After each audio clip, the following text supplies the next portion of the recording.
안녕하세요. 저는 강북에 살고 있는 30대 초반의 여자입니다.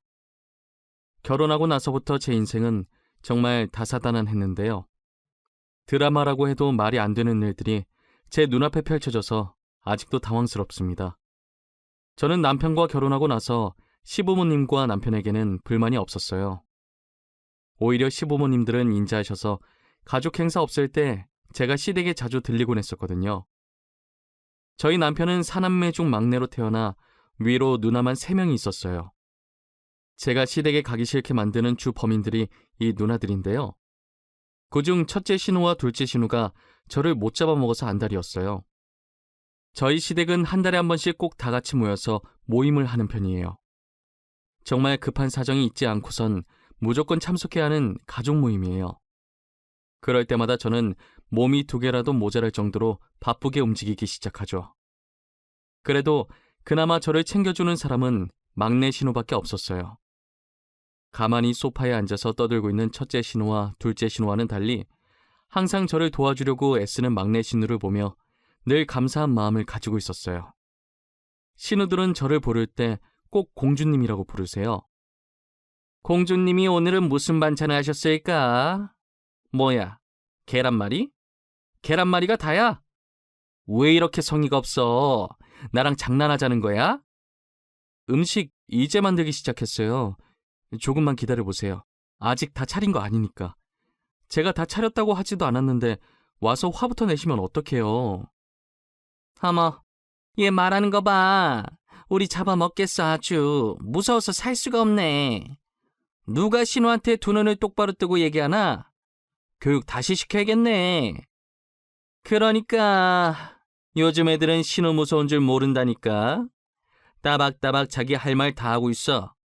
우리가 그렇다고 하면 그냥 네 잘못했습니다 하면 끝나는 걸 굳이 왜 화를 돋구고 난리야. 이 시간이면 다 차렸겠다. 누가 공주님 아니랄까봐 손도 느리고 참 쓸모가 없어 쓸모가.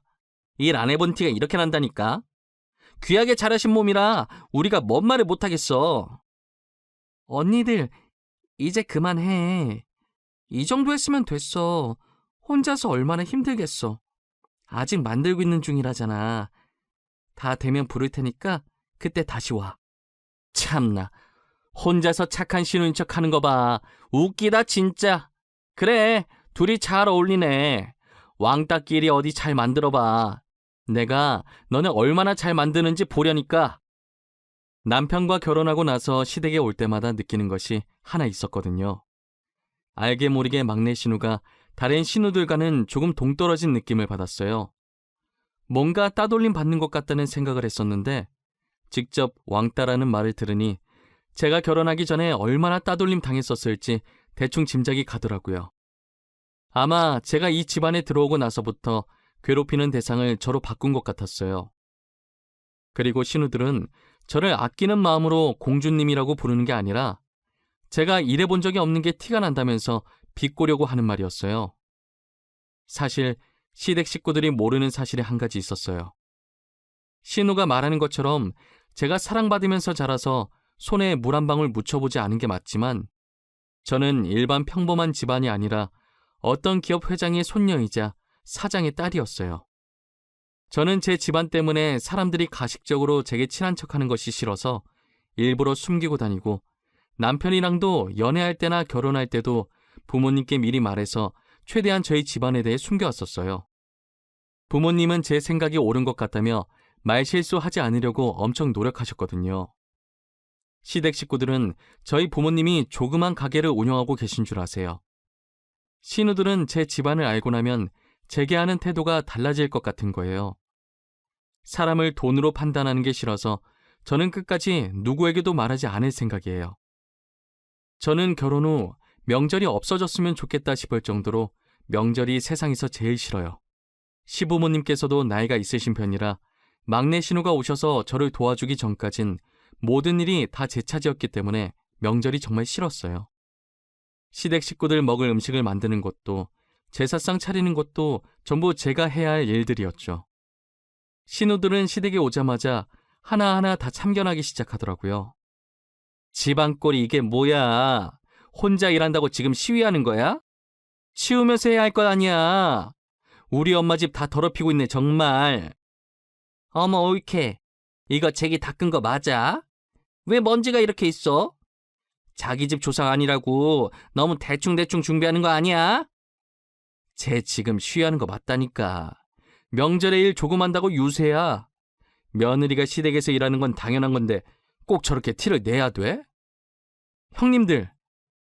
형님들은 아주머님들이랑 합의해서 명절에 시댁 안 가시잖아요. 누가 들으면 형님들이 지금까지 시댁에서 일 엄청 하다 온 줄 알겠어요. 그럼 너도 부러우면 내 동생한테 얘기해서 친정에만 가든가. 왜 괜히 우리한테 난리야. 지가 좋아서 시댁에 오는 거면서. 제가 좋아서요? 도대체 어느 며느리가 시댁에 오는 걸 좋아합니까? 며느리 도리로 오는 거지. 그리고 형님 말처럼 제 조상도 아닌데 제가 왜 상을 차려요? 형님들이 차리세요. 엄마, 얘 지금 말하는 거 들었지? 시댁에 오기 싫대. 엄마가 얼마나 구박을 하면 얘가 그래. 진짜 시댁에 와서 시댁 싫다고 하는 며느리는 얘밖에 없을 거야. 이젠 신우한테 일까지 시키려고 해.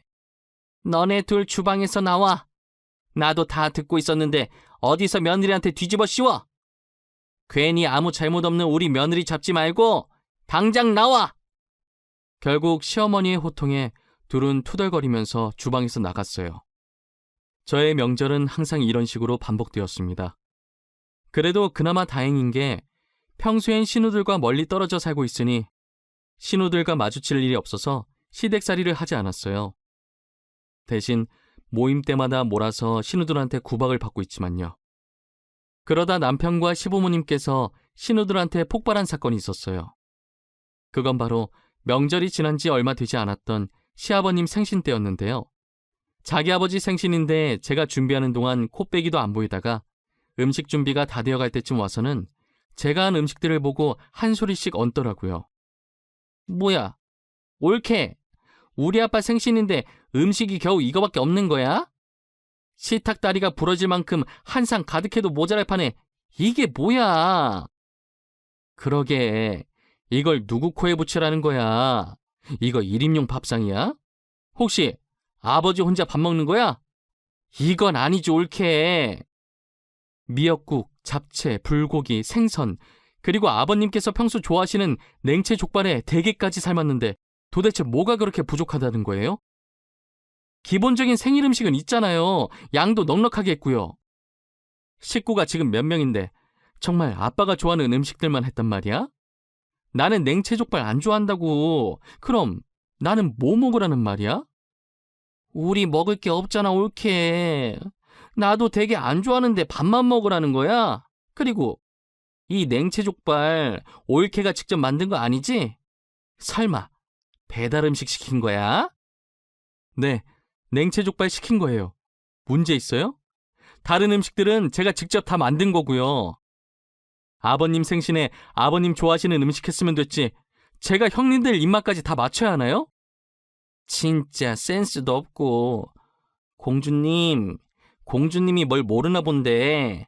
가족들이 다 모이는 자리면 가족들 하나하나 다 신경 써야지. 안 그래? 센스가 없어서 죄송하네요.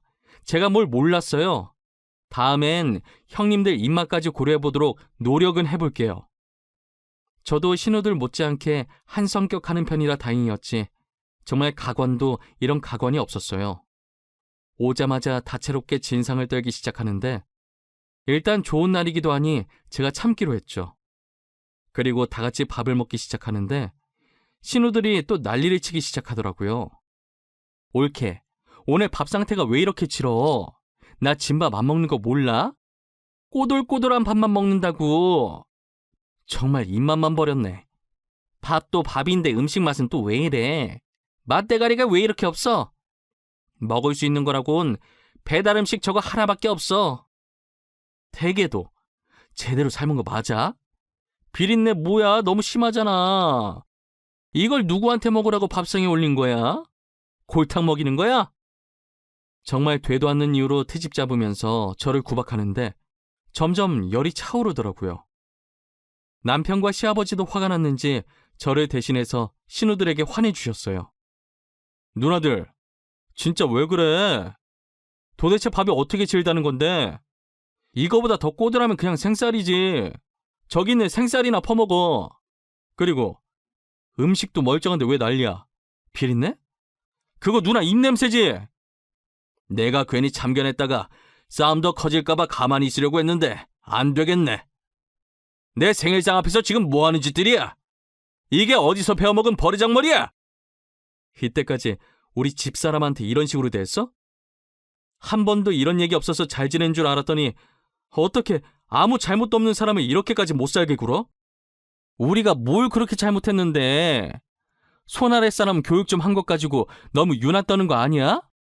신우가 돼서 이 정도 불만 정도는 말할 수 있는 거 아니냐고. 그래, 우리가 이렇게 얘기라도 하니까 올케가 잘못 반성하고 고칠 거 아니야. 남들이 안 하려고 하는 나쁜 역할을 우리가 해주겠다는데 다들 왜 그래? 나쁜 역할? 나쁜 역할이 꼭 굳이 있어야 해? 진짜 핑계는 좋다. 누가 나쁜 역할 해달라고 했어?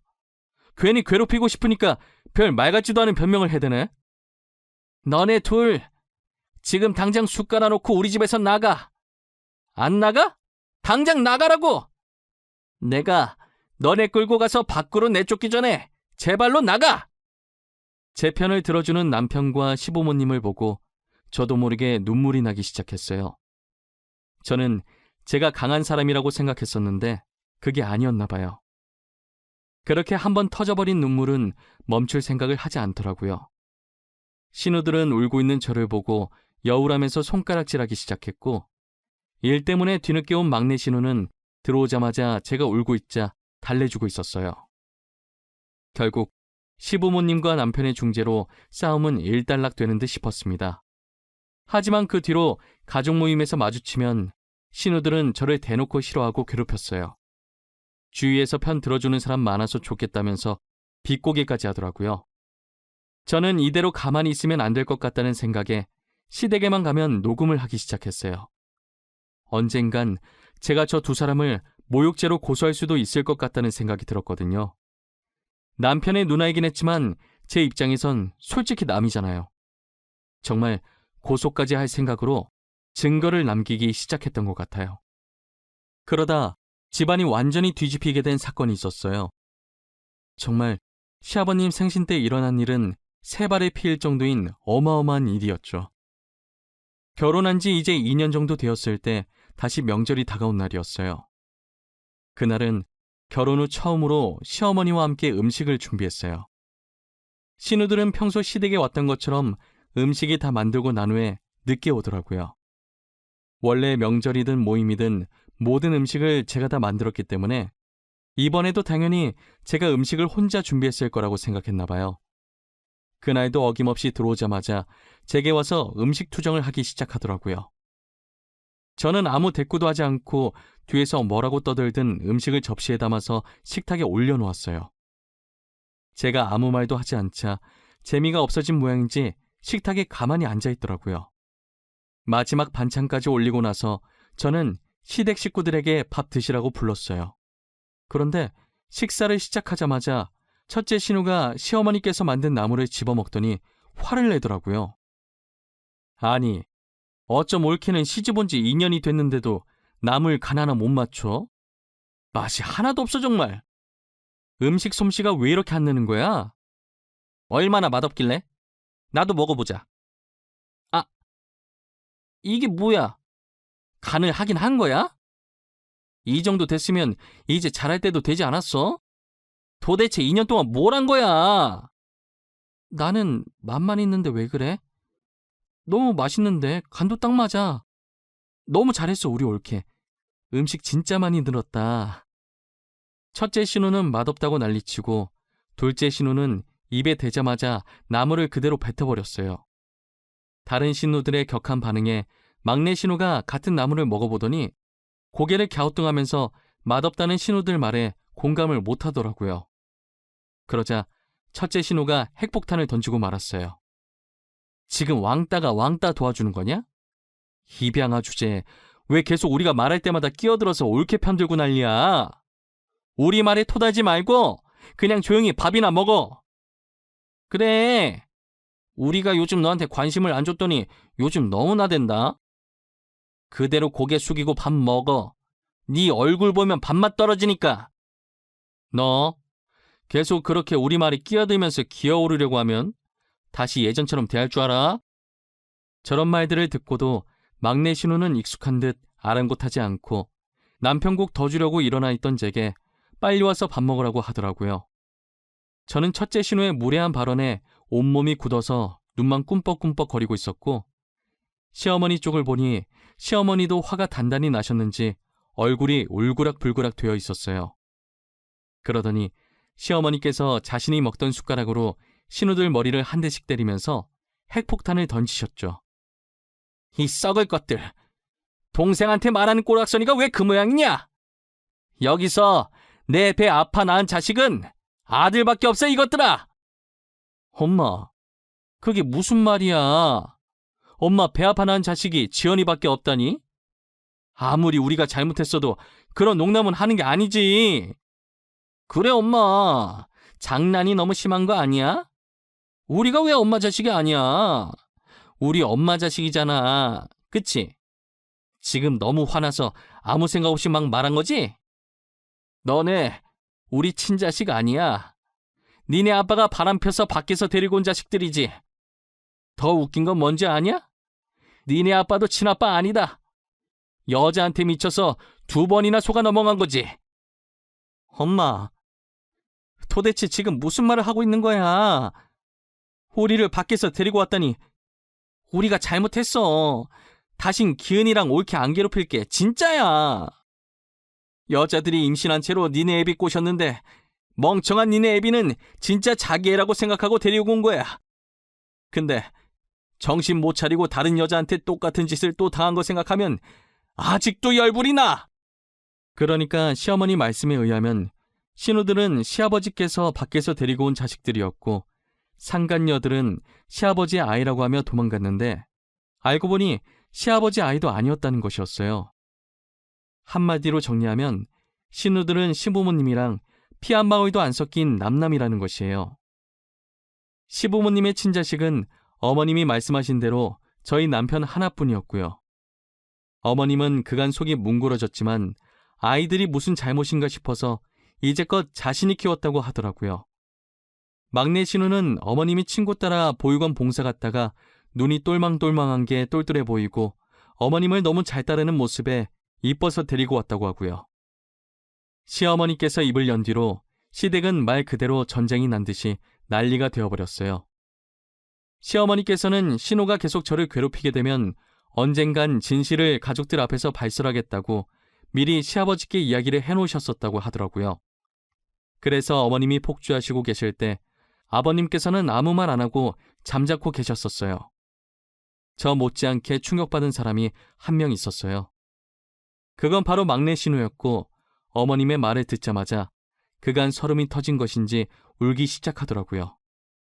저는 전에 신우가 제게 그랬듯이 울고 계신 막내 신우를 안고 다독여줬습니다. 신우들은 그럴 리가 없다며 뭔가 잘못됐을 것이라고 부정하더라고요. 신우들이 안 믿을 줄 알고 시부모님께서는 미리 유전자 검사까지 해놓으셨었어요. 결과지를 받은 신우들이 검사 결과를 보는 순간 소리 지르고 난리가 난 거예요. 시어머니께서는 이제 모든 걸 알았으니 앞으로 쥐 죽은 듯 살라면서 신우들을 집에서 내쫓았어요. 저는 막내 신우를 달래면서 친부모님 찾고 싶지 않냐고 물어봤어요. 형님은 살면서 친부모님 찾고 싶은 적 한 번도 없으셨어요? 저 같으면 이런 구박받으면서 못 살았을 것 같아요. 처음엔 친부모님 보고 싶다는 생각 많이 했었는데 지금 부모님께서 워낙 친딸처럼 잘 키워주셔서 찾고 싶은 마음이 사라졌어. 혹시라도 나중에 찾고 싶은 마음이 다시 생기시면 저한테 말하세요. 제가 꼭 형님 부모님 찾아드릴게요. 시간과 돈이 얼마나 들든 제가 찾아드릴게요. 말이라도 너무 고마워 올케. 그런데 아마 찾고 싶은 마음이 생기진 않을 것 같아. 막내 신우가 전혀 친부모를 찾을 생각이 없어 보여서 저는 알겠다고 하고 그 뒤로 신우가 입양하였다는 걸 잊고 지냈어요. 그러다 언제는 한번 막내 신우가 지갑을 샀다면서 제게 구경시켜 주더라고요. 지갑 안에 든 카드들과 사진 한 장이 있었는데 신우의 어릴 때 사진 같았어요. 그런데 사진 속 여자아이를 어디서 많이 본 느낌이 드는 거예요. 저는 제 휴대폰 갤러리를 뒤지기 시작했는데 제 아기 때 사진에서 누워있는 제 옆에 손가락으로 V를 하고 있는 여자아이가 막내 신우 어릴 때랑 똑같이 생겼었어요. 지금은 외동으로 자란 제가 원래는 언니 한 명이 있었거든요. 할머니께서 미신을 많이 믿는 편이라 언니가 있으면 집안이 망한다는 말을 듣고 언니를 보육원에 몰래 놓고 왔었다는 얘기를 엄마한테 들은 적이 있었어요. 엄마도 찾으려고 그 지역에 있던 모든 보육원을 다 뒤져서 언니가 있었던 보육원을 찾았지만 이미 언니는 입양이 되어서 더는 찾지 못했었죠. 그런데 그때 헤어진 제 친언니가 알고 보니 막내 신우였던 거예요. 언니한테 제가 알고 있던 사실을 말했고 부모님이 많이 찾아다니셨다면서 저희 집으로 다시 오라고 했지만 시댁에서 키워준 은혜 때문인지 언니는 선뜻 저희 집으로 오려고 하지 않더라고요. 저는 어쩔 수 없이 시부모님께 사정을 말씀드렸어요. 시부모님께서는 제 말에 긍정적인 반응을 보이시면서 이제라도 가족을 찾았으면 가족 품으로 돌아가는 게 맞다고 감사하게 먼저 파양을 해주시더라고요. 그렇게 시부모님 도움으로 언니는 저희 집으로 와서 살게 되었습니다. 저희 집에 들어온 언니는 제 손을 꼭 잡더니 혹시 내가 신우라고 은연중에라도 저에게 실수한 적이라도 있으면 용서해달라고 하더라고요. 저는 전혀 실수한 적 한 번도 없다고 내 편이 되어준 건 언니밖에 없었다고 말해주었어요. 현재 언니는 여전히 시부모님을 친부모라고 생각하면서 왕래도 자주 하고 잘 지내고 있어요. 저는 이제 남편과도 저하고도 아무 상관없는 사람들인 신우들을 모욕죄로 고소하기로 마음먹었어요. 저희 언니도 이제껏 당해왔던 것들을 증거로 모아두고 있었더라고요. 솔직히 언니는 입양하라 남이니까 언제든 고소하고 싶었지만 시부모님을 봐서 참고 있었다고 해요. 그런데 시부모님께서는 자신들은 괜찮으니 언니가 하고 싶은 게 있으면 다 하라고 하시더라고요. 그렇게 저와 언니는 이때까지 모은 증거들을 가지고 신우들을 같이 모욕죄로 소송을 걸었습니다. 신우는 잘못했다고 위자료 낼 돈 없다면서 살려달라고 울면서 빌더라고요. 저는 이렇게 잘못을 빈다고 해서 용서해줄 마음이 전혀 없었어요. 마음 약한 저희 언니한테도 그간 당한 것을 생각하라면서 마음 독하게 먹고 있으라고 했죠. 그리고 제가 어느 기업의 딸이라고 했던 말 기억하시나요? 저는 신우들을 밑바닥까지 짓밟고 싶어서 아버지의 힘을 빌리기로 했어요. 첫째 신우의 남편이 저희 아버지 친구 회사에서 일을 하고 있더라고요. 꽤나 높은 직급이어서 연봉도 많이 받으면서 다니고 있었어요. 그래서 첫째 신우는 일을 안 하고 남편이 벌어다 주는 걸로 놀고 먹고 하고 있었죠. 저는 아버지에게 그간 언니와 제가 그 집에서 당했던 일을 말씀드렸고 어떻게든 신우 남편을 해고시켜달라고 말했어요. 그 신우의 그 남편이라고 남편도 성질머리가 못됐는지 이제껏 부하 직원을 무시하고 다녔더라고요. 직원들 말에 의하면 서류철로 머리치면서 소리치르는 게 일상이었다고 해요. 보통 직원들이 사고치지 않는 이상 해고를 못 시키니까 어떻게 자연스럽게 해고를 시켜야 할까 고민했었는데 제가 했던 고민이 너무 무색하게도 알아서 해고 당할 짓을 하고 계셨어요. 저는 손 하나 까딱 안 하고 신우의 남편을 처리했어요. 남은 건 둘째 신우였는데 둘째 신우는 별다르게 하는 일이 없어서 잡을 건덕지가 없더라고요. 그래서 그냥 뭐 하나라도 걸려라 싶어서 사람 한 명 붙여놓고 신우를 감시하겠어요. 그런데 얼마 후 신우를 쫓아다니던 사람이 제게 문자 한 통을 보내는 거예요. 봤더니 둘째 신우가 웬 남자랑 있길래 연애라도 하는 건가 싶었죠. 알고 봤더니 둘째 신우가 만나던 남자가 유부남이었던 거예요. 저는 그 남자의 아내 번호를 알아내서 발신자 번호 제안으로 신우와 남자가 같이 있는 사진을 보냈어요. 그 뒤는 그 남자 아내가 다 알아서 할 것이라고 생각하고 저는 뒷짐지고 가만히 있었어요. 둘째 신우는 여자한테 뺨 맞고 머리 뜯기고 지금 상간녀로 고소당했다고 하더라고요. 신우 회사에 상간녀라는 소문까지 쫙 나서 회사도 잘렸다는 소식을 최근에 들었어요. 저는 제 손에 더러운 것 안 묻히고 신우들을 밑바닥까지 추락시켰어요.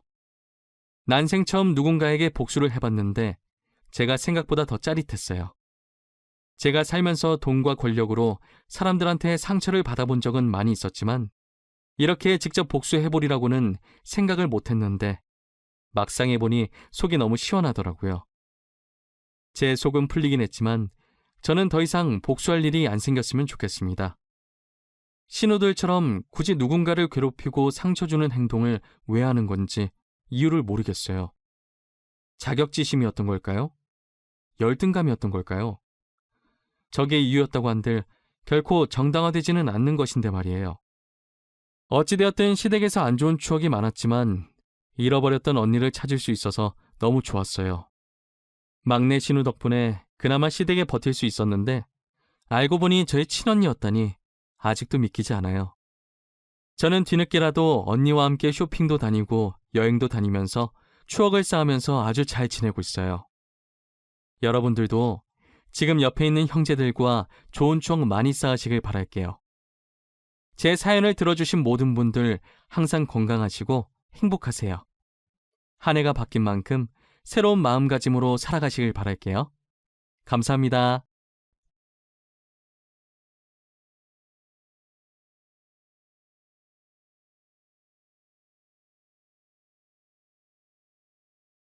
안녕하세요. 저는 음식점을 운영하고 있는 30대 후반의 지극히 평범한 여성이에요. 지금은 그저 평범하게 지내고 있지만 몇 년 전에는 상당히 날이 서 있었어요. 그 이유는 전혀 평범하지 않은 저의 이혼 과정 때문이었죠. 어찌나 어이없는 일만 일어나는지 주변에서는 이때 액땜을 해서 그 뒤로 좋은 일만 있을 거라며 위로까지 했을 정도였답니다. 그런 저와 남편은 첫 만남부터 참으로 남달랐죠. 서로의 이별에 대한 아픔을 달래다가 눈이 맞았거든요. 저는 예쁘게 생긴 편이 아니에요. 그건 남편도 마찬가지였죠. 객관적으로 말하면 남편은 못생겼다에 더 가까운 편이었죠. 저는 무척 잘생긴 남친과 사귀다가 그 남자에게 몰려드는 여자들 때문에 지쳐 헤어진 상태였고 남편은 사귀던 여자에게 돈만 다 뜯겨먹고는 못생겨서 싫다는 말을 듣고 헤어진 상태였어요. 소개팅으로 만나 서로를 위로하던 우리는 그렇게 조금씩 정이 생기고 결혼까지 하게 됐어요. 남편의 얼굴은 잘생겼다고 말할 수 없지만 유쾌해서 같이 있으면 재미있었거든요. 일반 회사원이었던 남편은 결혼 후 제 음식 솜씨로 돈을 벌 수 있겠다 싶었는지 저의 반대에도 불구하고 퇴사하고 음식점을 열자고 하더라고요. 결국 저도 그에 넘어가 음식점을 하게 됐죠. 그때 시모에게 받은 스트레스는 어마어마했어요. 남편이 잘 다니던 회사 때려치게 만들었다며 볼 때마다 절 욕하셨어요. 억울했지만 가게가 잘 되기 시작하면서 그런 말도 잦아들었죠. 그렇지만 저를 향한 못마땅한 시선은 여전했어요. 솔직히 제가 음식점 열자고 한 것도 아닌데 말이죠. 그런데 제가 이혼을 하게 된 건 그런 시모의 행동 때문이 아니에요. 제 이혼 결심의 첫 이유는 남편의 심각한 외모 콤플렉스 때문이었어요. 저는 잘생긴 외모가 밥 먹여주지 않는다는 걸 알고 있었고 무엇보다 잘생긴 얼굴에 피를 본 적이 있었던지라 외모는 저에게 딱히 중요한 부분은 아니었거든요. 그런데 제 생각을 항상 비꼬아서 듣더라고요. 그러면서 사소하게 부딪히는 일들이 많았어요. 그리고 그 외모 컴플렉스에 정점을 찍게 된 일이 생겼어요. 그건 가게를 찾은 한 손님의 지나가는 말에서부터 시작됐죠. 사장님은 음식점을 할 관성이 아닌데? 근데 음식 솜씨가 이만큼 좋으니 사장님 얼굴도 눈에 안 들어오는군. 손님은 음식이 맛있다는 이야기를 짓궂게 돌려 말한 것이지만 남편은 다르게 해석하더라고요. 그 말이 자신의 외모 비하라고 생각했어요. 솔직히 남편의 얼굴은 30대 초반이라고 하기엔 많이 나이가 들어 보였기에 이해를 하려고 했어요. 그런데 그날 이후로 제게 짜증을 내더라고요. 아, 진짜. 이번에는 진짜 성형 좀 해야겠어. 음식점을 할 관상이 아니라고? 늙어빠진 인간한테 내가 이런 말을 들어야 해? 진정해, 여보. 그냥 듣고 흘려 넘기라고. 장사하면서 그런 것까지 다 신경 쓰면 당사만 더 힘들어. 당신도 내가 바보라고 생각해? 어떻게 그런 말을 듣고 가만히 있을 수가 있어? 당장 나와서 한마디라도 거들었어야지. 손님이야. 밖에서 모르는 사람이 그랬으면 나도 화냈겠지. 그런데 손님이잖아. 자기가 이해하고 넘어가. 응? 아, 몰라. 진짜 짜증난다고. 나 진짜 성형수술 좀 해야겠어. 그렇게 말하는 남편의 눈이 제게 향했어요. 당시에 가게가 힘들어 돈은 제가 관리 중이었거든요. 알았어. 자기는 성형수술이 하고 싶은 거지? 자기가 얼마나 스트레스 받는 건지 알고 있으니까 돈이 좀 모이면 수술해. 그러고 마음이 편하다면 못할 것도 없지. 그렇게 말해주고 며칠이 지났을까? 짜증과 화가 많았던 남편의 모습이 변했어요. 뭐랄까, 그냥 거동이 수상하다고 해야 하나? 계속 제 주변을 맴도는 기분이 들더라고요. 와이프인데다 같이 일까지 하고 있으니 그저 기분 탓이라고 생각하고 넘겼는데 저는 괜히 그게 신경이 쓰이더라고요. 그런데 며칠 뒤 제 공책이 사라졌다는 걸 알게 됐죠. 저는 머릿속이 새하얗게 변할 정도였어요. 그 공책은 가게 메뉴 레시피를 적어둔 공책이었어요. 저는 그 공책이 없어진 게 남편과 관련이 있다고 생각했어요. 자기야, 잠깐 나 좀 봐. 할 얘기가 있는데. 그렇게 말한 그때 가게 문이 콱 열리더니 한 남자가 잔뜩 성이 난 얼굴로 성큼성큼 다가오면서 남편 얼굴에 뭔가를 집어 던지더라고요. 저는 놀라서 소리를 지르려다가 그 사람이 던진 게 제 공책이라는 걸 알고는 깜짝 놀랐어요. 잘 만났다, 이 사기꾼. 내 돈 내놔, 내 돈 내놓으라고. 이딴 가치도 없는 공책을 뭐? 비밀 레시피? 지랄을 하네. 어디서 사람을 등쳐먹으려고. 빨리 내가 준 돈 가져와. 여기서 이러지 말고 밖에서 이야기합시다. 남편은 헐레벌떡 일어나 그 남자를 데리고 밖으로 나가려고 용을 썼어요. 잠시만요. 그 공책이 비밀 레시피라고요? 그걸 이 남자가 당신한테 팔았어요? 아, 그렇다니까. 내가 이 집 장사가 잘 돼서 돈 주고 레시피를 사겠다고 했는데 공책 읽어도 온통 평범한 레시피뿐이잖아요. 아무리 그래도 그렇지 이런 인터넷만 뒤져도 나오는 레시피를 팔아? 이 나쁜 사기꾼 같으니라고? 잠깐만요. 내가 지금 당장 돈 도로 돌려줄 테니 당장 여기서 나가요. 아, 빨리. 제가 그 사람과 대화를 나누려 하자 남편이 다급히 상대방 남성을 돌려보내려 하더라고요. 남성이 돌아가고 나는 남편을 빤히 쳐다보며 말했어요. 내 레시피 공책 언제 가져갔어? 아니, 그걸 팔았어? 그게 뭔지는 알지? 그거 우리 가게 장사 미천이야. 별거 없다고는 해도 나한테는 소중한 거고. 나도 어쩔 수 없었다고. 빨리 돈을 마련하려면 그것 말고는 방법이 없었다고. 돈이 왜 그렇게 급하게 필요한 건데? 당신 어디 대출 섰어? 보증 섰어?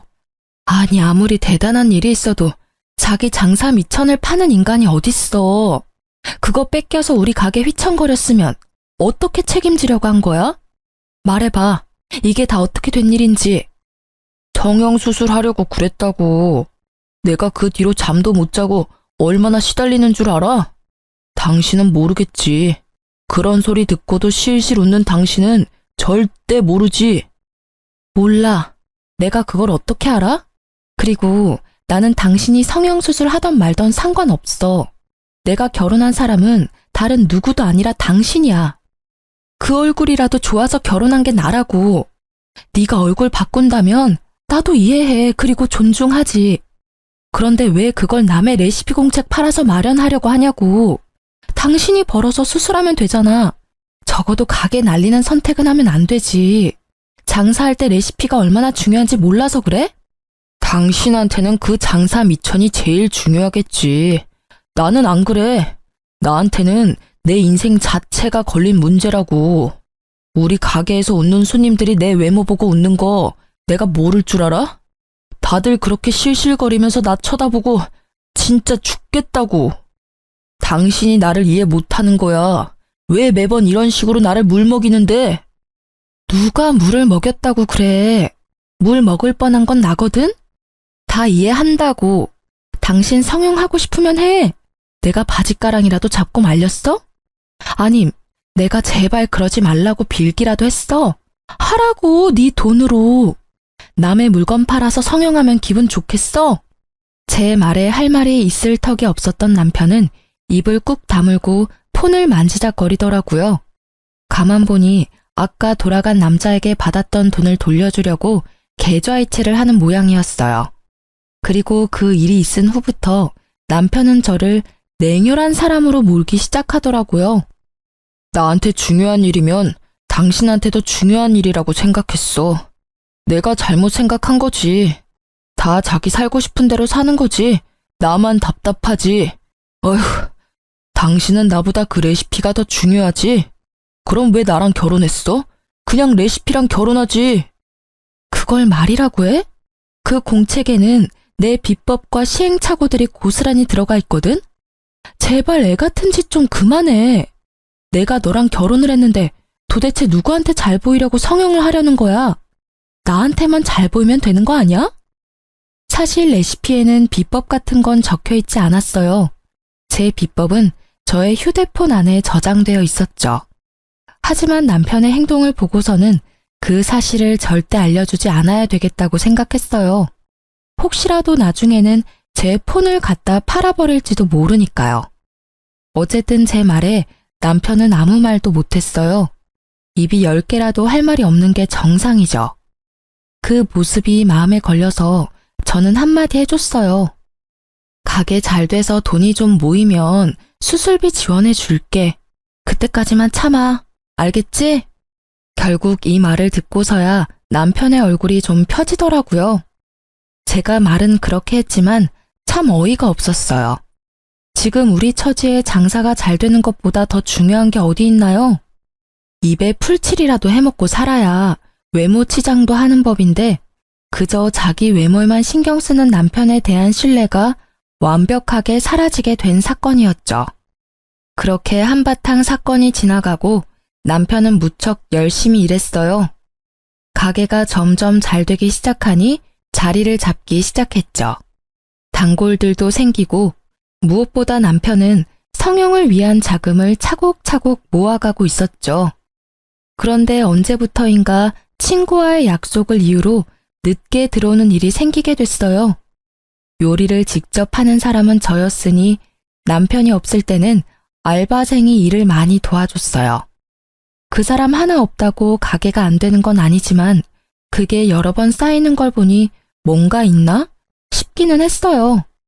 이때는 솔직한 말로 남편에게 여자가 생길 거라는 생각을 단 한 번도 해본 적이 없었던지라 별 생각 없었어요. 남편이 못생겨서 그런 생각을 한 것은 아니에요.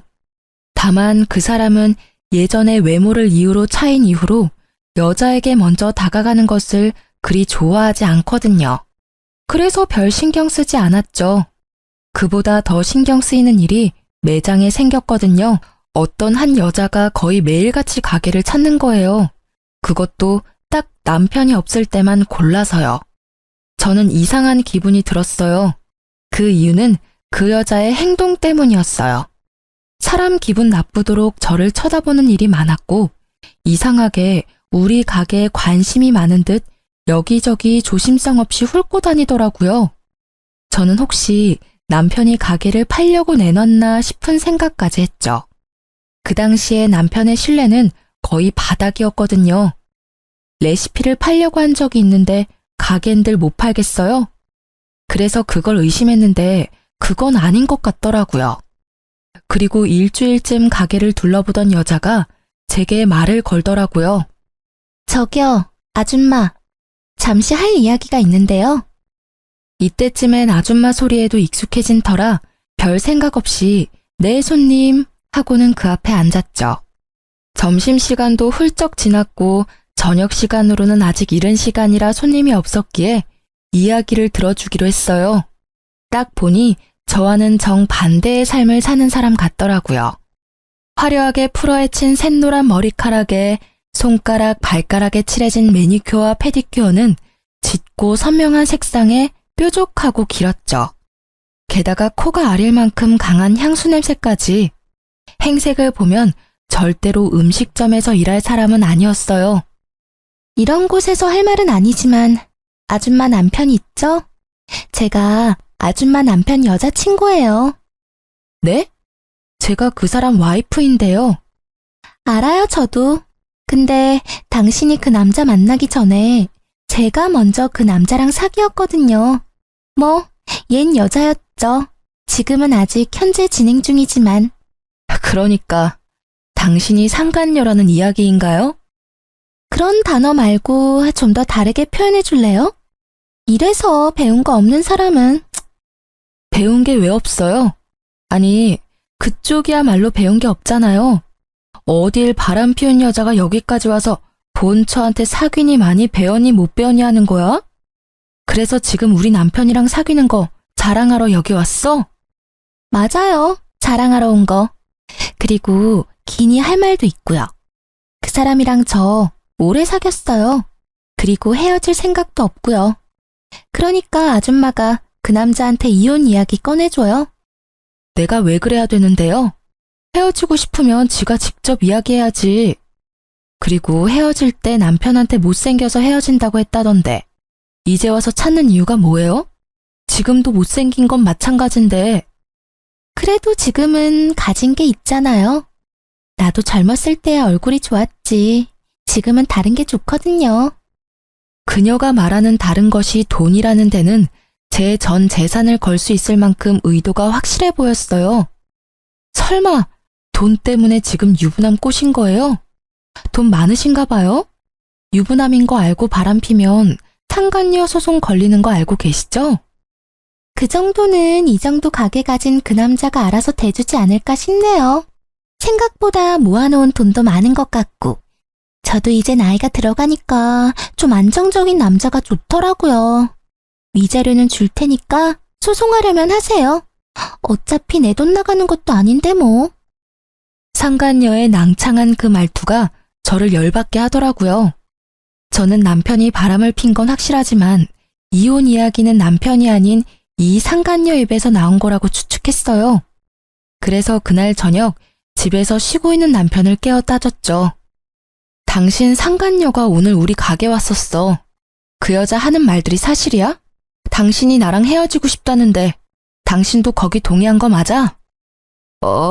그래. 그 여자 말이 다 맞아. 내가 이야기하려고 했는데 계속 망설이다가 결국 이야기하도록 시켜버렸네. 나 그 여자 사랑해.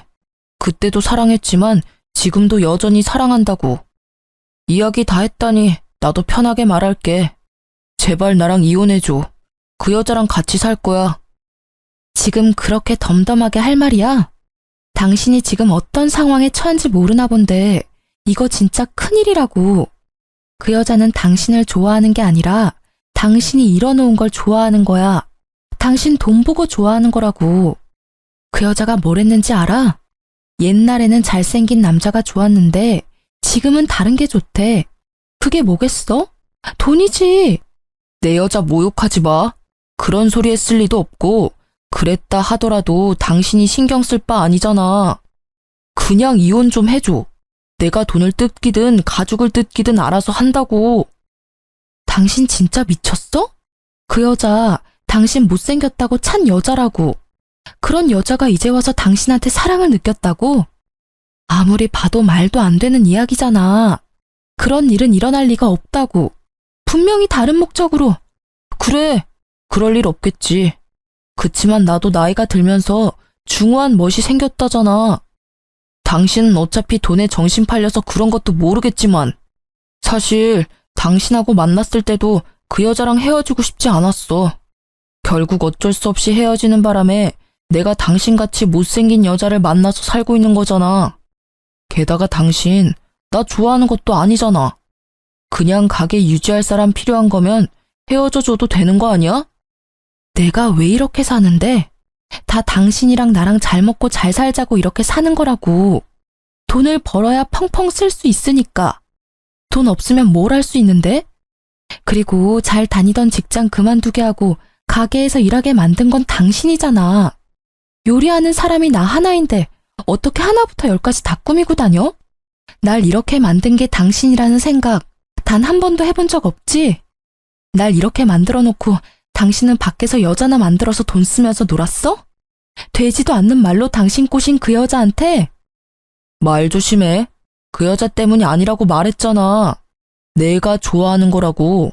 그리고 내가 가게 하자고 했을 때 당신이 강하게 말렸으면 나도 안 했을 거라고. 이딴 말을 짓거리는 남편 놈을 보는데 진짜 가슴에서 솟구치는 분노에 몸이 덜덜 떨리더라고요. 딱 봐도 돈 목적으로 만나는 여자한테 홀라당 넘어가서는 조광지철을 버리려는 꼴을 보니 답답하기까지 했어요. 게다가 상간녀 편드는 걸 보니 정이 딱 떨어졌어요. 알았어. 이혼해. 나도 말 못 알아먹는 남자랑은 더 이상 말도 섞기 싫어. 합의 이혼하려면 위자료만큼 돈 나한테 줘야 하고 그거 싫으면 소송해. 어차피 나는 소송이 더 좋거든? 당신 바람피는 바람에 유책 배우자 돼서 나한테 위자료 줘야 해. 나도 내 몫을 챙겨야 하지 않겠어? 새로운 시작을 하려면 돈은 많을수록 좋으니까. 새로운 시작? 다 늙어 빠져서 주름밖에 안 남은 당신이 무슨 새로운 시작을 해. 예쁘기를 해, 돈이 있기를 해. 그렇다고 능력이 있어? 당신 아무것도 없어. 나랑 이혼하고 나가면 바로 거지꼴 된다고. 내 가게는 벌써 프랜차이즈 계약하려는 사람들이 생겼거든? 그러니까 이제 당신 같은 여자 필요 없어. 저는 남편의 모습에 학을 뗐어요. 자기가 곧 성공할 것 같으니 저를 버리겠다는 그 생각 자체가 더럽기 짝이 없는 생각인 거죠. 저는 꼴도 보기 싫어 그 집을 나왔어요. 남편은 이혼 정리를 빠르게 하더라고요. 저는 초고속으로 위자료를 받게 되었죠. 남편은 프랜차이즈 이야기만 잘 성공하면 이 정도 위자료는 바로 해결하고도 남을 거라고 생각했나 봐요. 그래서 빨리 돈을 주고 저를 떨궈내려 한 거겠죠. 그리고 상간녀 소송 비용까지 후다닥 주고는 제 자리를 지워가기 시작했어요. 남편은 제가 집을 나가자마자 상간녀를 가게로 들였더라고요. 처음에는 그 이야기를 듣고 엄청 열받고 자존심 상하더라고요. 그렇지만 그 상황이 오래가지는 않을 거라고 예상하고 있었어요. 이혼이 마무리된 날 저는 아는 동생을 전 남편 가게에 보냈어요. 밥 한번 먹고 오라고요. 언니, 걱정 안 해도 되겠어요. 그 집 곧 망하겠더라고. 사람도 예전에 반도 안 되고 일단 맛이 없어요. 근데 가게 메뉴나 밑반찬이 예전이랑 똑같은 모양으로 나오는데도 맛이 없던데? 이상하죠? 들어가는 재료는 거의 똑같고 완성된 모양도 똑같던데. 왜 그렇지? 그랬어? 그럴 줄 알았어. 두 사람은 어땠어? 가게 삐걱거리면 당연히 두 사람도 삐걱거렸을 텐데. 상간녀 혼자 가게 지키고 있는데 나 술집인 줄 알았잖아요. 무슨 화장에 옷차림이. 거기다가 인간적으로 음식 나오는 가게에서 향수는 좀 아니지 않아요? 향수 냄새에 음식 냄새가 섞여서 더 역하더라고요. 찡그리며 말하는 동생 이야기에 저는 코웃음을 쳤어요. 걱정 안 해도 잘 망해가고 있네. 나도 이제 슬슬 새 직장 찾아봐야겠어. 받은 건 많지만 일을 안 할 순 없으니까. 그렇게 이야기하고 며칠이 지났을까요? 집에 있는데 누가 벨을 누르더라고요. 전 남편과 상간녀가 있더라고요. 표정이 참 험악해서 저는 그들을 데리고 근처 카페로 갔죠. 당신 진짜 레시피 어쨌어? 왜 남의 레시피를 자기 것처럼 찾아? 어이가 없네? 나한테 맡겨놓은 거라도 있어? 아니, 우리 음식점 레시피를 왜 당신이 갖고 있냔 말이지. 맛이 다르다고 손님들이 화를 내잖아. 가게에 무슨 짓을 한 건데? 아, 웃겨. 손맛이 다른 거겠지. 그걸 왜 나한테 와서 따져? 레시피 다 알고 있었던 거 아니야? 저번에 레시피 팔려고 했을 때 다 봤을 거 아니야. 제 말에 남편이 무언가를 테이블 위에 던지듯 보여주더라고요. 딱 보니 제 레시피 복사본이더라고요. 역시 제 레시피를 빼돌린 거였죠. 그대로 만들었는데 맛이 없으니까 하는 말이지. 너 나 속였지? 진짜 레시피는 어쨌어? 너 때문에 우리 가게 망하게 생겼거든? 당연히 맛이 없었겠죠. 그 레시피는 반쪽짜리고 제 비법 소스 내용은 제 폰 안에 고이 저장되어 있으니까요. 비법 소스가 없으면 인터넷에 자주 올라오는 레시피일 뿐이거든요. 그러니 점점 손님이 줄어들고 인기가 줄어가는 거예요. 그러니까 그걸 왜 나한테 따지냐고. 레시피도 잘 도둑질 해갔으면서 나한테 와서 왜 음식 맛이 다르냐고 묻냐고. 네 가게잖아. 네가 그 이유를 알지 내가 어떻게 하냐고. 전 남편은 제 말에 답을 못 하더라고요. 자기들끼리 가게를 하기로 했으면 지들끼리 알아서 해야지. 왜 이혼한 전처한테 찾아와서 이 난리냐고요. 잠깐. 그러고 보니 아줌마가 우리 가게 댓글에 별점 테러한 거 아니야? 맛이 변했다면서 글 쓴 사람들 당신이 사주했지? 이보세요 상간녀 씨. 없는 이야기 지어내는 거 무고죄인 거는 알고 있죠? 저는요. 당신네 가게가 망하든 말든 상관없어요. 어차피 망할 거라는 걸 알거든요. 맛이 다르다는 건 진짜겠죠. 제 레시피 공책은 그거 하나만 있는 게 아니거든요. 그러니까 그쪽 분들은 반쪽만 갖고 있는 거죠. 예의도 없이 계속 반말하는 상간녀의 말에도 저는 최대한 이성을 유지하려 했어요. 그런데 상간녀의 말에 이성이 뚝 끊기더라고요. 이거 봐. 진짜 레시피 숨겨놓고 안 준 거네. 이 사기꾼 같은 년이 그걸 훔쳐갔어? 그거 우리 가게 레시피거든? 말은 똑바로 해야지. 너희 가게? 웃기고 자빠졌네. 그게 왜 니네 거야? 내가 알아내고 내가 연습해서 얻어낸 게 왜 니네 건데? 그리고 너 그 가게에서 네가 한 일이 뭔데? 너가 그 가게에서 한 거라고는 레시피를 팔고 바쁜 시간에 상간녀 만나서 히덕거리는 것 뿐이었거든? 그런 주제에 감히 레시피를 내놓으라고? 이 정신 나간 것들이 바쁜 사람 불러내서는 말 같지도 않은 말을 짓거리고 난리야. 그리고 그렇게 열받으면 법대로 해. 내가 만든 레시피가 내 것인지 바람난 너희 것인지. 제가 나중에 알아보니 상간녀가 요리를 못해서 주방장을 들였더라고요. 그것도 인건비가 낮은 경력이 얼마 안 된 어린애를 고용해서 제 레시피대로 만들도록 지시했답니다. 당연히 반쪽짜리 레시피를 만들다 보니 음식 모양은 똑같은데 맛은 떨어지는 일이 발생했던 거죠. 나한테 와서 따지지 말고 사랑하는 두 분이서 알콩달콩 맛있는 음식 개발에 집중하는 게 어때? 아, 사랑 노름에 빠져서 가게는 눈에 들어오지도 않지? 근데 분명히 나랑 이혼하면서 프랜차이즈 문의 왔다고 하지 않았어? 잘 되고 있는 거야? 뭐 여기까지 와서 나한테 이렇게 따지는 거 보면 말 안 해도 뻔하지. 저의 한껏 비꼬는 말에 전 남편은 답도 못하고 노려보기만 하더라고요. 그러게 마음을 좀 곱게 썼어야지. 너 마음 가는 대로 행동한 일이니까 네가 다 감수하는 것도 당연한 거야. 다 예상하고 이혼하자고 한 거 아니야? 웃기지도 않아 정말. 다음부터 이런 이야기 할 거면 불러내지 마. 저는 냉정하게 말했어요. 두 사람이 제게 온 이유는 알겠더라고요. 장사가 잘 안 되니 어쩔 수 없이 저를 찾아온 것 같아요. 레시피가 있으면 강탈해 갈 생각도 했었던 것 같고요. 그런데 구구절절 제가 맞는 말만 하니 지들이 뭘 할 수 있었겠어요? 그렇게 제 말이 끝나자 부글부글 끓고 있던 상간녀가 폭발하듯 소리치더라고요. 처음부터 레시피를 네가 개발한 것도 아닌데 날 속였어? 그래놓고 장사하자고 나한테 꼬신 거야? 너 진짜 아무것도 없잖아 지금. 아무것도 없긴 뭐가 없어. 너 나 좋다며. 좋아하니까 내가 하자는 대로 다 해주겠다며. 그리고 그 가게 운영하겠다고 한 건 너야. 네가 나더러 가게도 못 나오도록 만들었잖아. 내가 사장인데. 네가 얼굴 보이면 손님들이 가게 오겠어? 그것 때문에 가게 얼굴 들이밀지 말라고 이야기한 거잖아.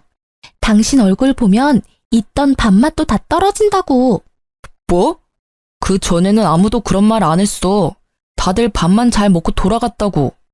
당신이 홀을 제대로 못 보니까 손님이 떨어진 거겠지. 어디서 나한테 다 뒤집어 씌우는 건데? 다 네 탓이니까 이럴 줄 알았으면 너 같은 거 꼬시지 않는 건데. 막판에 괜찮은 놈 잡아보려다가 이게 무슨 날벼락이냐고. 가게 매출이 어마어마하다며. 나 먹여 살릴 수 있다며. 근데 이게 뭐냐고. 매일매일 손님은 줄고 돈만 계속 나가잖아. 왜 그게 내 탓이냐고. 엄밀히 따지면 이 가게에 바뀐 건 너뿐이잖아. 그럼 네 탓이지. 언제는 내가 가게에 있어서 좋다며. 못생긴 여자 있을 때보다 화사하고 좋다고 할 때는 언제고. 이제 와서 왜 그딴 소리 하는 건데? 따지고 보면 네가 레시피도 제대로 알지 못하면서 마누라랑 이혼한 게 잘못 아니야? 그 마누라랑 이혼하라고 메일 쪼았던 게 너잖아. 두 사람의 대화를 들으니 얼마나 웃긴지. 저는 마치 개그 프로그램을 보는 것처럼 느긋하게 구경해줬어요. 마지막에 들리던 말에 완전 빵 터졌죠. 내가 미쳤지. 못생긴 놈 꼴값 한다더니 내가 너 돈 없으면 옆에 뭐하러 끼고 살아? 얼굴만 보면 혈압 오르는데 돈이라도 있어야 그 얼굴도 봐줄만 할 거 아냐? 그 말을 듣고 있는 전 남편의 표정이 와그락 일그러지는 걸 보며 저는 통쾌한 기분을 느꼈어요. 그래, 상간녀랑 사귀면서 그렇게 싫어하던 외모 지적 많이 받고 살겠네 하는 생각이 들었거든요. 나중에 오며 가며 슬쩍 봤는데 가게는 텅 비어 있었고 두 사람이 같이 있는 날은 거의 없더라고요.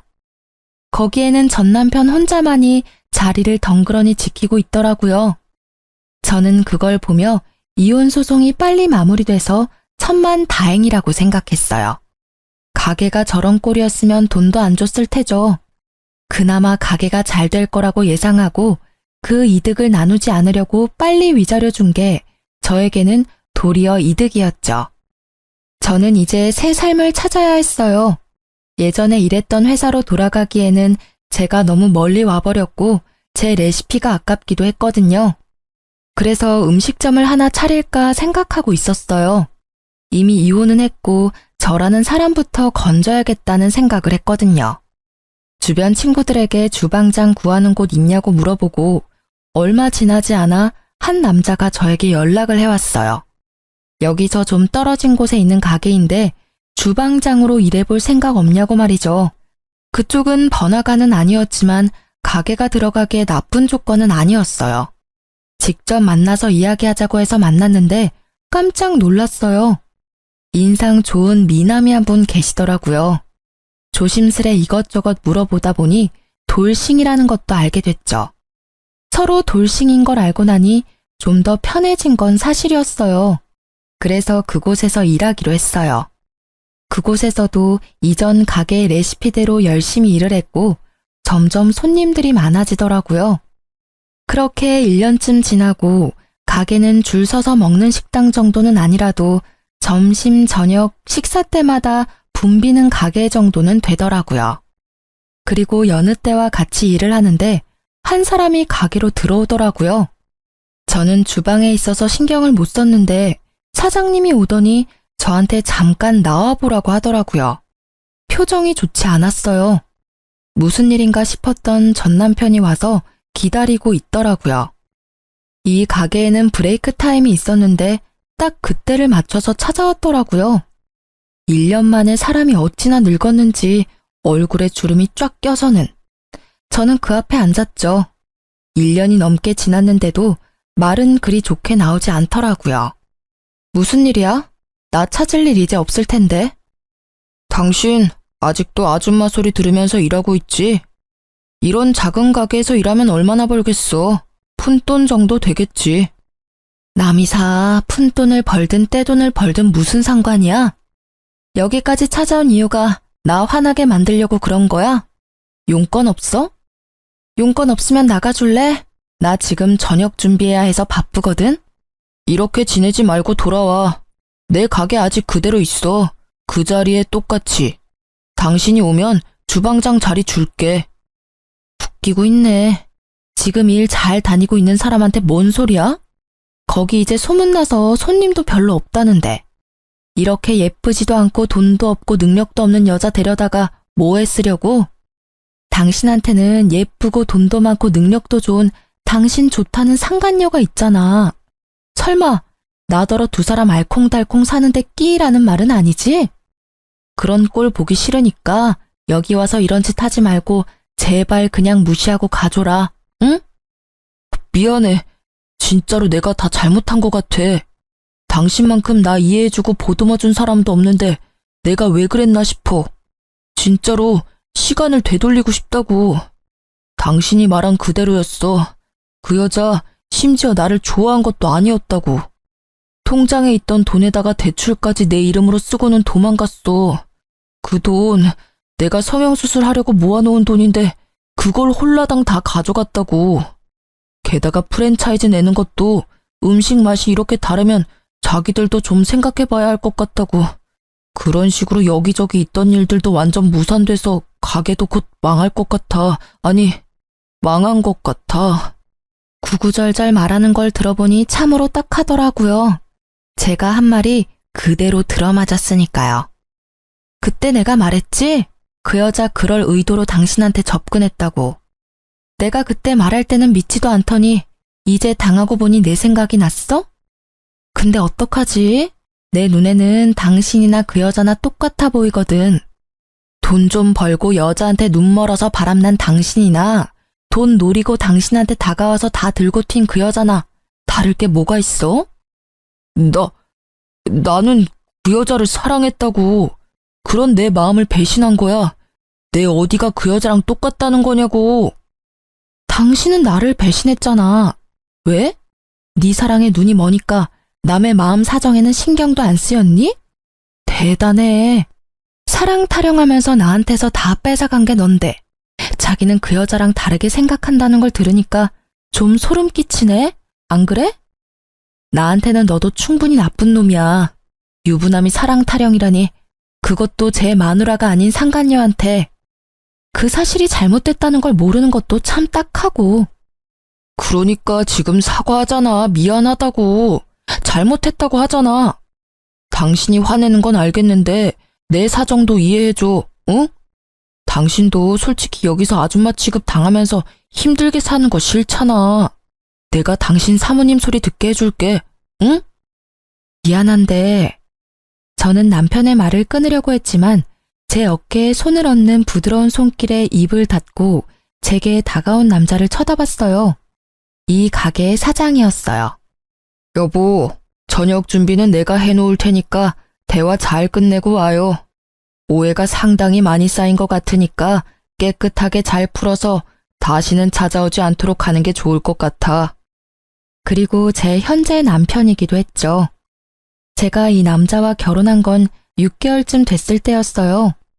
저는 이 잘생긴 남자의 고백을 곧이곧대로 받아들일 수 없었지만 이 남자는 끝까지 저를 설득시키더라고요.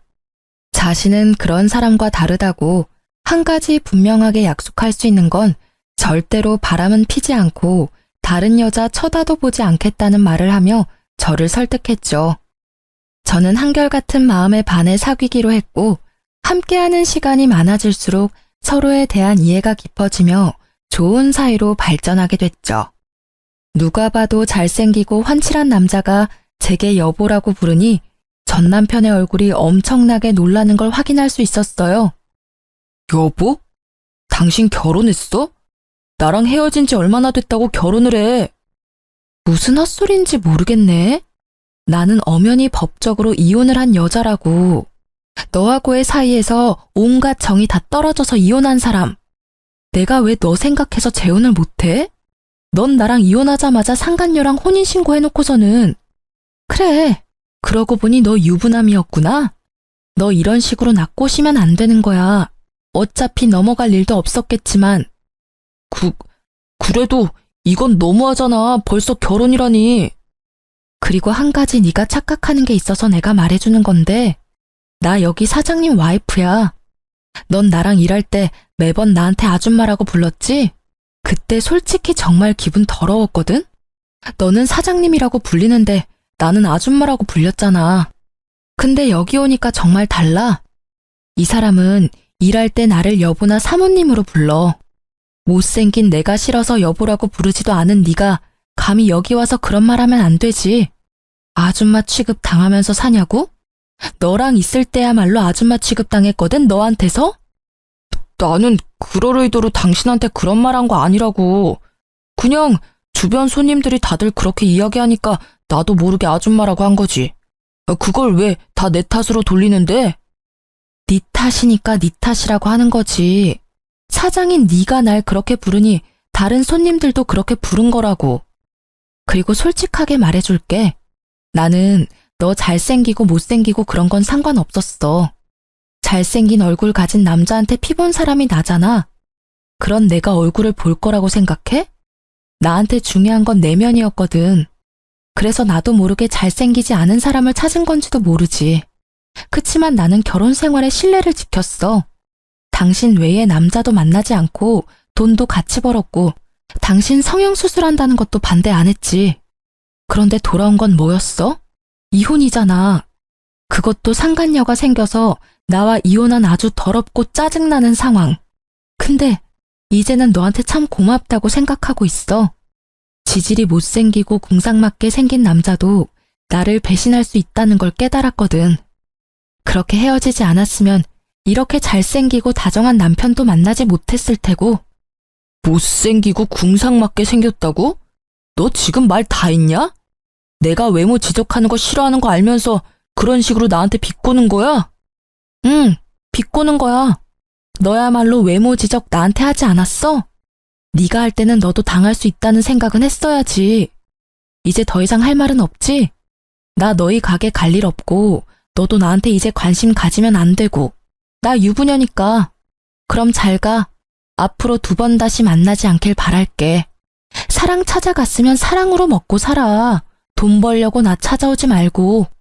저는 냉정하게 말하고 전 남편에게 축객령을 내렸어요.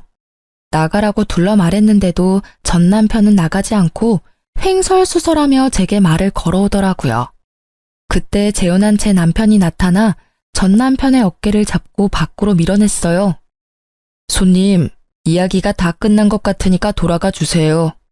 그리고 이렇게 귀한 여자랑 헤어져줘서 고마워요. 저한테도 기회가 생겨서 이렇게 알콩달콩 잘 살고 있으니까요. 혹시라도 우리 와이프한테 또 연락하면 저도 지금처럼 조용히 있지는 않을 테니까 부디 다시는 찾아오지 마세요. 그럼 잘 가세요. 결국 전 남편은 그 말에 얼굴이 일그러진 채로 욕을 하며 밖으로 나가더라고요. 저는 그 모습을 보며 콧방귀를 꼈어요. 자기가 급하니까 안면몰수하고 다시 찾아오는 꼴이 참으로 열받았거든요. 아마 제가 현재 남편과 결혼하지 않았더라도 절대 넘어가지 않았을 건데 그걸 모르는 저놈의 얼굴을 보니 참 딱하고 답답하더라고요. 그렇게 전 남편이 들렀다 가고 얼마 안 돼서 전 남편 가게가 폐업했다는 이야기가 들리더라고요. 게다가 본인은 파산 신고를 하고 여기저기 알바 찾으러 돌아다닌다고 하더라고요. 이제 2번 다시 만날 일 없다고 생각하니 마음이 후련해지더라고요. 그 이후로는 전 남편을 만난 적이 없어요. 어딘가에서 잘 살고 있겠죠, 뭐. 솔직히 이혼을 경험하면서 정말 기분이 더러웠어요. 남편의 외도가 원인이라는 건 정말 저에게는 자존심에 상처를 입히는 일이었거든요. 이 이혼으로 한 가지 깨달은 것이 있어요. 잘생긴 사람은 얼굴값하고 못생긴 사람은 꼴값한다는 말, 틀린 게 하나도 없더라고요. 예전에 누가 말해줬어요. 그때는 잘생긴 남자 때문에 힘들었다면 이 이혼은 못생긴 남자 때문에 힘들었던 거니까요. 제가 당해보니 세상에 믿을 사람 하나 없고 외모의 미추보다 중요한 게 콤플렉스 없는 건강한 마음이라는 걸 깨닫게 됐죠. 지금 결혼한 남편은 얼굴도 잘생긴 편에 속하고 마음씨도 다정하고 사람이 참 건강해요. 그 덕분에 저도 마음의 상처를 치유할 수 있었던 것 같아요. 이 글을 읽으시는 분들 중에 저처럼 어느 하나에 꽂혀서 잘못된 선택을 하는 사람들이 있을지도 몰라요. 그런 분들께 꼭 말씀드리고 싶네요. 너무 거기에 휘둘려서 선택의 폭을 좁히면 저처럼 된통 당할 일도 생기게 되니 나쁜 일을 당하더라도 그걸 기준점으로는 삼지 마세요. 모든 마음을 열어두고 봐야 정말로 좋은 선택을 할 수 있게 되는 것 같아요. 긴 글 읽어주셔서 무척 감사합니다. 저는 잘 살고 있으니 이 글 읽으시는 분들도 행복하고 즐거운 하루하루 보내세요.